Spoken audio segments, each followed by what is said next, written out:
नमस्कार. संकल्प मराठीमध्ये आपले स्वागत आहे. धाराशिव जिल्ह्यातील विशेष वार्ता शालिनीताई पाटील यांना सकल मराठा समाज धाराशिव यांच्या वतीने काल सायंकाळी जिजाऊ चौक, बार्शी नाका, धाराशिव येथे श्रद्धांजली वाहण्यात आली. मराठ्यांची रणरागिणी शालिनीताई पाटील यांचे निधन वार्ता समजल्यामुळे सकल मराठा समाज धाराशिव यांच्या वतीने जिजाऊ चौक येथे शोकसभा आयोजित करण्यात आली होती. याप्रसंगी शालिनीताई पाटील यांचे मराठा समाजाला आरक्षण मिळावे म्हणून जो लढा दिला होता त्याची आठवण म्हणून त्यांना मराठा समाजातर्फे श्रद्धांजली अर्पण करण्यात आली.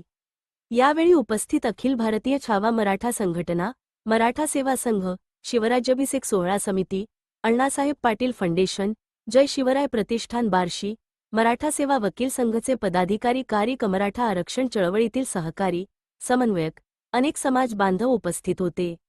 शालिनीताई पाटील यांच्या कार्याचा उल्लेख करून उपस्थित वक्त्यांनी दुःख व्यक्त केले. त्यानंतर 2 मिनिटांचे मौन बाळगून त्यांच्या आत्म्यास शांती मिळावी म्हणून ईश्वराकडे प्रार्थना करून श्रद्धांजली अर्पण करण्यात आली.